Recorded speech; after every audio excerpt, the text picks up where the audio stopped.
السلام علیکم ورحمۃ اللہ وبرکاتہ۔ ان الحمد للہ والصلاة والسلام علی رسول اللہ وآلہ وصحبہ ومن والاه۔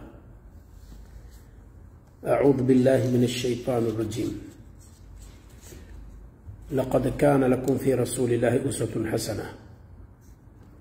برادران اسلام اور اسلامی خواتین، رسول صلی اللہ علیہ وسلم کی زندگی ہم سب کے لیے بہترین آئیڈیل ہے، نمونہ ہے، اسوہ ہے۔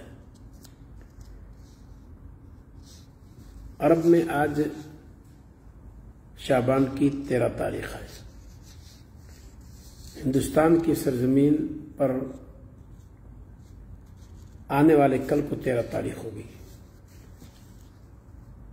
عربی کی 13 اور 14 اور 15 تاریخ کو ایام بیض کہتے ہیں، یعنی وہ ایام جن کی راتیں اجالی رہتی ہیں۔ عربی چاند کے اعتبار سے 13، 14، 15 کو 13، 14، 15 کو رات پوری اجالی ہوتی ہے۔ ہمارے نبی صلی اللہ علیہ وسلم ماہانہ روزہ جو رکھا کرتے تھے وہ عربی مہینہ کے 3 تاریخوں میں، یعنی 13 کو، 14 کو، 15 کو رکھتے تھے۔ بہت سارے برادران ماہ شعبان میں، جہاں نبی صلی اللہ علیہ وسلم کی سنت ہے کہ بکثرت آپ روزہ رکھتے تھے، تو اگر ان سے بکثرت نہیں ہو پاتا ہے تو کم سے کم ایام بیض کا اعتبار کرتے ہوئے عربی کی 13، 14، 15 کو روزہ رکھتے ہیں۔ یہ بھی سنت ہے، اس میں کوئی شک نہیں۔ کچھ برادران ایسے ہیں جو صرف 15 تاریخ کو روزہ رکھتے ہیں، یعنی 15 شعبان کی رات کو شب بیداری کریں گے اور خود ساختہ کچھ عبادتیں کریں گے اور اسی طریقے سے دن میں روزہ رکھیں گے۔ اسی مسئلے کو لے کر کے میں آپ کے سامنے حاضر ہوں اور کچھ چیزیں اسی کے تعلق سے گزار ہیں۔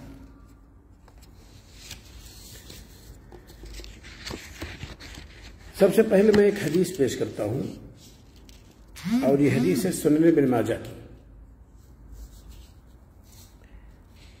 کتاب اقامت الصلاۃ والسنۃ فیہا کے اندر ابن ماجہ رحمہ اللہ نے اسے ذکر کیا ہے۔ باب ما جاء فی لیلۃ النصف من شعبان، حدیث کا نمبر ہے 1390، اور محدث عصر علامہ ناصر الدین البانی رحمہ اللہ نے اس حدیث کو حسن قرار دیا ہے۔ وہ حدیث پہلے ہم سناتے ہیں، ذرا دیکھیں۔ ابو موسیٰ اشعری رضی اللہ تعالیٰ عنہ راوی ہیں، رسول اکرم صلی اللہ علیہ وسلم سے روایت کرتے ہیں کہ آپ نے فرمایا، ان اللہ لیطلع فی لیلۃ النصف من شعبان فیغفر لجمیع خلقہ الا لمشرک او مشاہن۔ اللہ رب العالمین نصف شعبان کی رات اپنے بندوں پر نظر فرماتا ہے، مطلع ہوتا ہے، پھر مشرک اور کینہ پرور کے سوا اپنی ساری مخلوق کو بخش دیتا ہے۔ یہ روایت ہے، بہت سارے علماء نے اس پر کلام کیا ہے، اور محدث عصر علامہ ناصر الدین البانی رحمہ اللہ نے اسے حسن قرار دیا ہے۔ یہاں تھوڑی سی وضاحت ہے۔ علماء کے مابین یہ مسئلہ متفق علیہ ہے کہ عبادات کے مسائل توقیفی ہیں، ساتھ یہ بھی متفق علیہ ہے کہ کسی بھی عمل، وقت، جگہ اور شخص کی فضیلت کتاب و سنت ہی سے ثابت ہوگی۔ فلاں شخص کی یہ فضیلت ہے، فلاں وقت کی یہ فضیلت ہے، فلاں جگہ کی یہ فضیلت ہے، یہ کتاب و سنت ہی پر منحصر ہے، ہم اور آپ اسے نہیں بیان کر سکتے ہیں۔ ورنہ ممکن ہے ہم جسے صاحب فضل باور کرتے ہیں حقیقت میں ہو ایسا نہ ہو۔ دوسری بات، 15 شعبان کی رات کی فضیلت کی جو جھلک ہم بعض حدیث میں دیکھتے ہیں، وہاں کسی عبادت کی کسی خاص کیفیت کا ذکر صحیح روایات میں نہیں ملتا ہے۔ یعنی جیسے حدیث جو میں نے پڑھی ہے، اس حدیث کو سب سے پہلے کس نے سنایا ہے؟ حدیث رسول کی ہے تو رسول صلی اللہ علیہ وسلم نے سب سے پہلے سے پڑھی ہے، آپ کا قول ہے یہ، اور سب سے پہلے سننے والے جو لوگ ہیں وہ صحابہ کرام ہیں۔ تو نبی کریم صلی اللہ علیہ وسلم کی حدیث اگر علامہ ناصر الدین البانی رحمہ اللہ کے تحسین کے بمطابق ہم اسے تسلیم کر لیتے ہیں کہ قابل عمل ہے۔ تو نبی کریم صلی اللہ علیہ وسلم سے اس تعلق سے کیا ملتا ہے میرا آپ کو؟ کیا آپ نے 15 شعبان کی رات کو خصوصی طور پر الفیہ صلاۃ ادا کی ہے؟ خصوصی طور پر آپ نے قبر کی زیارت کی ہے؟ خصوصی طور پر آپ صلی اللہ علیہ وسلم نے صلاۃ غائب ادا کی ہے؟ یا اور دیگر صلاۃ جو مختلف کیفیتوں کے ساتھ ضعیف اور موضوع روایات میں بیان ہے؟ کیا رسول صلی اللہ علیہ وسلم سے کچھ ثابت ہے؟ تو رسول صلی اللہ علیہ وسلم نے 15 شعبان کی رات کی فضیلت اگر بیان کی ہے تو سب سے پہلے آپ صلی اللہ علیہ وسلم کے عمل میں خود ہمیں دیکھنا ہوگا کہ آپ صلی اللہ علیہ وسلم کا کردار کیا رہا ہے۔ کیا وہ 40 رکعت جو آپ صلی اللہ علیہ وسلم دن رات میں پڑھتے تھے، آپ نے 15 شعبان کے دن اور رات میں کچھ اضافہ کیا ہے آپ نے؟ یعنی 17 رکعت آپ فرض پڑھتے تھے اور 12 رکعت سنت مؤکدہ آپ پڑھتے تھے۔ 12 اور 17 29 اور 11 رکعت نبی کریم صلی اللہ علیہ وسلم تہجد ادا کرتے تھے۔ یہ کل 40 رکعتیں معمول کے ساتھ نبی کریم صلی اللہ علیہ وسلم 24 گھنٹہ میں پڑھتے تھے، جیسا کہ ابن قیم الجوزیہ رحمہ اللہ نے اس کی صراحت زاد المعاد میں کی ہے۔ تو کیا ہمارے نبی صلی اللہ علیہ وسلم اس معمول سے ہٹ کر کے 15 شعبان کی رات کو خصوصی طور پر، یعنی اس حیثیت سے کہ آج 15 شعبان کی رات ہے، کیا کچھ ذکر و اذکار آپ سے ثابت ہیں؟ کیا کوئی صلاۃ آپ سے ثابت ہے؟ یا خصوصیت کے ساتھ 15 شعبان کے دن کو کوئی صوم ثابت ہے؟ رہا مسئلہ یہ کہ ہاں آپ صلی اللہ علیہ وسلم چونکہ شعبان کے اکثر ایام حالت صوم میں گزارتے تھے، اس میں 15 شعبان بھی داخل ہے، یا ایام بیت کا اعتبار کر لیں کہ عربی کی 13 14 15، تو اس 2 کے ساتھ 15 بھی شامل ہے، اس میں کوئی شک نہیں ہے۔ تو ہم نبی کریم صلی اللہ علیہ وسلم کی زندگی میں اس تعلق سے کوئی بدلاؤ نہیں دیکھتے۔ صحابہ رضی اللہ تعالیٰ عنہم اجمعین سے بھی صحیح سند متن کے ساتھ اس طرح سے کوئی چیز تفصیل سے نہیں ملتی ہے کہ نبی کریم صلی اللہ علیہ وسلم نے اس تعلق سے کوئی نفلی صلاۃ ادا کی ہو، دعا و استغفار کیا ہو 15 شعبان کی رات کو خصوصی طور پر، قرآن کی تلاوت کی ہو جو آپ دیگر ایام میں نہ کرتے رہے۔ یہاں اس روایت کو جسے بعض محققین نے قبول نہیں کیا ہے، یعنی ان اللہ لا یطلع فی لیلۃ النصف من شعبان فیغفر لجمیع خلقہ الا لمشرک ومشاہد، اس کا مسئلہ جہاں تک ہے بعض علماء نے اس کو ضعیف قرار دیا ہے۔ محدث اثر علامہ ناصر الدین البانی رحمہ اللہ قوی قرار دیتے ہیں، جیسے کہ میں پہلے بیان کر چکا ہوں۔ تو اسے ہمیں اور آپ کو دقت کے ساتھ دیکھنا چاہیے کہ نبی کریم صلی اللہ علیہ وسلم کا عمل خود کیا رہا ہے، اور کچھ فتاوے اگر ہم یہاں نقل کریں کہ لوگوں نے اس تعلق سے کیا باتیں کہی ہیں، باتیں تو بہت ساری ہیں۔ شرح مہذب میں مذکور ہے کہ صلاۃ الفیہ اور رغائب دونوں 15 شعبان کی رات کو مذموم، منکر اور قبیح بدعت ہے۔ اسی طریقے سے محمد بن ابراہیم عبداللطیف، شیخ محمد ابراہیم بن عبداللطیف آل الشیخ 1398 ہجری میں انتقال ہوا ہے، کہتے ہیں والصحیح انہ لا مزیت لہا بتخصیص عبادہ، یعنی 15 شعبان کی رات کو عبادت کے سلسلے میں کوئی خصوصیت اس کی نہیں ہے، اے لا مزیت لہا بتخصیص عبادہ، کسی خاص عبادت کا کرنا اس حیثیت سے اس رات کی کوئی خصوصیت نہیں ہے۔ دائمی فتویٰ کمیٹی سعودیہ عرب کا کہنا ہے وردت احادیث ضعیفہ فی قیام لیلۃ النصف من شعبان، 15 شعبان کی رات میں قیام کرنے کے تعلق سے بہت ساری ضعیف احادیث وارد ہیں، وصیام نہارہا، اور اس کے دن کو صیام کے تعلق سے وارد ہیں، تو انہوں نے بھی اس کو ضعیف قرار دیا ہے۔ فتاوی اللجنہ الدائمہ المجموعۃ الاولیٰ جلد نمبر 3 صفحہ 61 پہ موجود ہے۔ کمیٹی کا دوسرا فتویٰ ہے وبالجملہ فإنه لم يصح شيء من الأحاديث التي وردت في فضيلة إحياء ليلة النصف من شعبان وصوم يومها عند المحققين من علماء الحديث۔ خلاصہ کے طور پر 15 شعبان کی رات کو زندہ رکھنے اور اس کے دن کو روزہ رکھنے کے سلسلے میں وارد جو چیزیں ہیں وہ کچھ بھی ثابت نہیں ہے۔ کمیٹی کا تیسرا فتویٰ ہے لا یستحب تخصیص لیلۃ النصف من شعبان بشیء من العبادہ، یعنی 15 شعبان کی رات کو کسی بھی عبادت کے ساتھ خاص کرنا مستحب نہیں ہے۔ تو یہ ہے فتاوی لجنہ دائمہ کا خیال ہے اس تعلق سے، اسے ہم اور آپ کو جاننا چاہیے۔ یہاں اس حدیث کے اندر جو ہم نے پڑھی ہے اس کے اندر کیا ہے؟ اس میں یہ ہے کہ اللہ رب العالمین 15 شعبان کی رات کو مطلع ہوتا ہے، فیغفر لجمیع خلقہ الا لمشرک و مشاہد۔ اللہ تعالیٰ کا مطلع ہونا یا اللہ تعالیٰ کا سمائے دنیا پر نازل فرمانا صحیح بخاری کے اندر موجود ہے،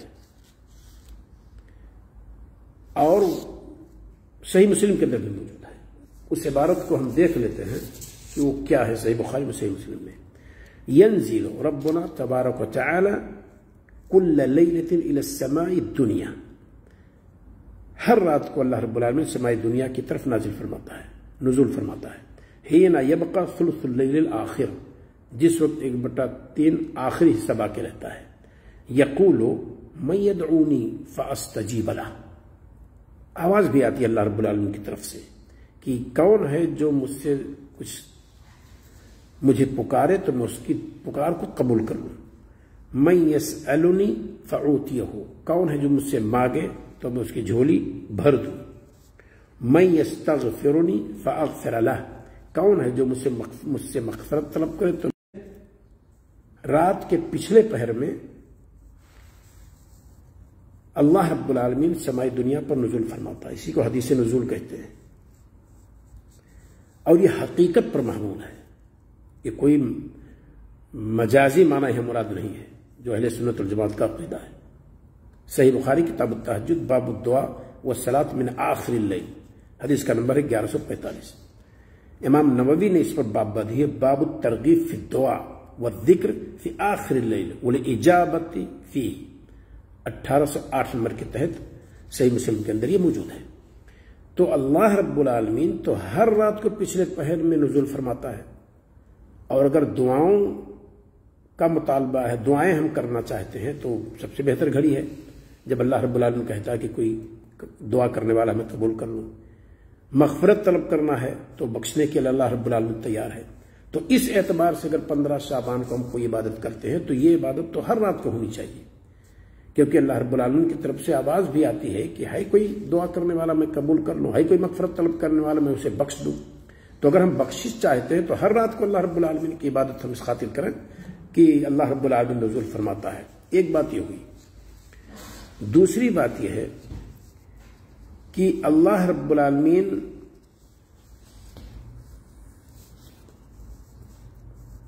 بندوں کے اعمال پر مطلع ہوتا ہے، اور بندوں کے اعمال اللہ تعالیٰ کو پیش ہوتے ہیں۔ ایک عام حدیث میں ہے جو 15 شعبان کی رات سے متعلق نہیں ہے، رسول اکرم صلی اللہ علیہ وسلم فرماتے ہیں، اس کو میں حافظے سے پڑھ دیتا ہوں، اس کی عبارت تو میں انشاءاللہ وہ صحیح ہوگی۔ رسول اکرم صلی اللہ علیہ وسلم فرماتے ہیں شعبان بین رجب و رمضان، شعبان کا مہینہ یہ رجب رمضان کے بیچ میں ہے۔ یغفل او تغفل الناس، لوگ اسے غافل ہوتے ہیں۔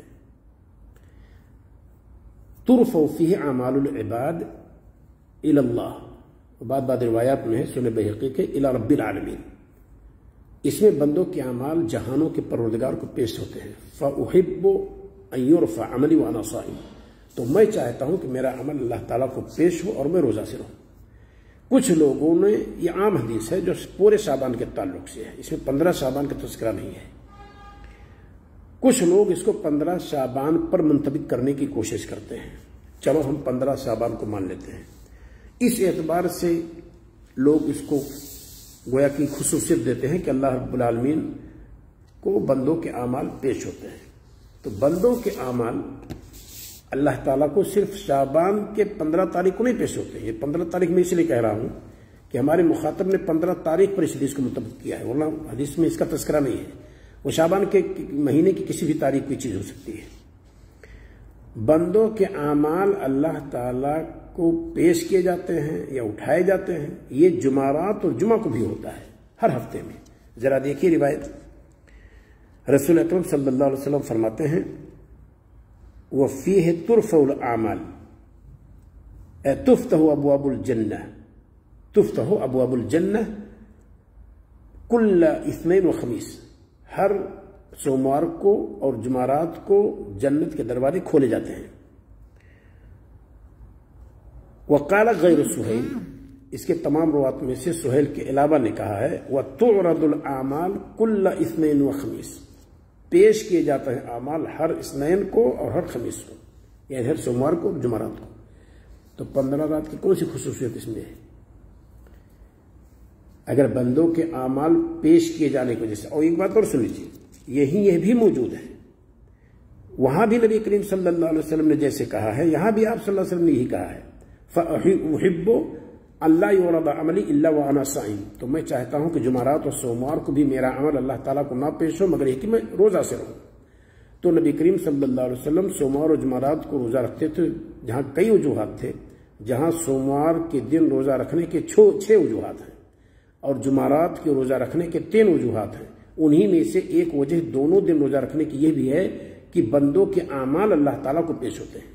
تو یہ تو ہر ہفتے جمعرات اور جمعہ کو ہوتا ہے، خالی 15 شعبان کا مسئلہ کیا ہے، جبکہ 15 شعبان کی صراحت ہے بھی نہیں، وہ پورے شعبان کے تعلق سے ہے۔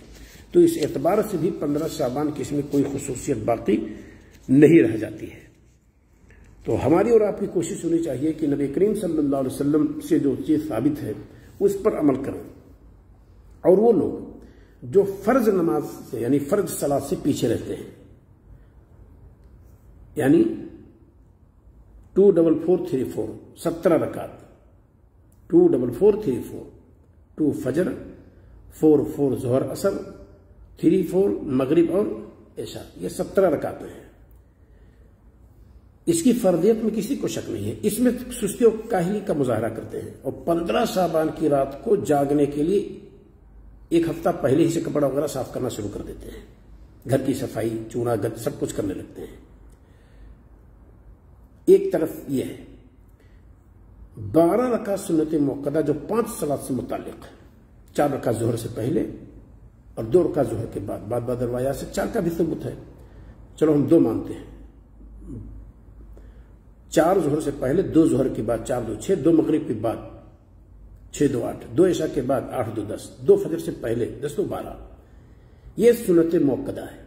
اور اس کی فضیلت بیان کی گئی ہے کہ من حافظ على 12 ركعة في كل يوم وليلة بنى الله له بهن بيتا في الجنة، جس نے ایک دن ایک رات میں ان 12 رکعتوں کی محافظت کی، اللہ رب العالمین اس کے لیے جنت میں ایک گھر بنائے گا۔ اس کی توفیق میں نہیں ہو پاتی ہے۔ اور 15 شعبان کی رات کو الفیہ صلاۃ و ہزاری صلاۃ اور دیگر کیفیتوں کے ساتھ اس کو ادا کرنا، جس کے تعلق سے صحیح کوئی سند نہیں ہے، اس کے کرنے کے لیے ہم لوگ پریشان رہتے ہیں، اس فضیلت کو حاصل کرنے کے لیے تیار نہیں ہیں۔ تو یہ ہمیں اور آپ کو سوچنا چاہیے کہ نبی کریم صلی اللہ علیہ وسلم سے جو چیز ثابت ہے اسی کو عبادت کہیں گے۔ نبی کریم صلی اللہ علیہ وسلم نے کوئی چیز چھپایا نہیں ہے، سب کچھ آپ صلی اللہ علیہ وسلم پر جو آیا اور آپ نے پہنچا دیا، اور صحابہ کو حاضر کر کے مخاطب کر کے آپ نے فرمایا حل بلغت، کیا میں نے پہنچا دیا؟ تمام صحابہ نے کہا کہ قد بلغت ونصحت الامہ یا رسول اللہ، اے اللہ کے رسول آپ نے پہنچا دیا اور امت کے ساتھ بڑی خیر خواہی کا مظاہرہ آپ نے کیا ہے۔ اس شہادت کی انگلی کو رسول اکرم صلی اللہ علیہ وسلم نے اوپر اٹھایا اور کہا اللہم اشہد، اے اللہ تو ان پر گواہ رہا، 3 مرتبہ آپ نے اسے کہا۔ تو ہمارے نبی صلی اللہ علیہ وسلم نے 15 شعبان کی رات سے کے تعلق سے کسی خاص عبادت کے تعلق سے آپ پہنچائے ہوتے تو اسے بھی ہمارا آپ دیکھتے، لہذا ہماری اور آپ کی کوشش ہونی چاہیے کہ ہم وہ عمل کریں جو نبی کریم صلی اللہ علیہ وسلم نے کی ہے۔ السلام علیکم ورحمۃ اللہ وبرکاتہ۔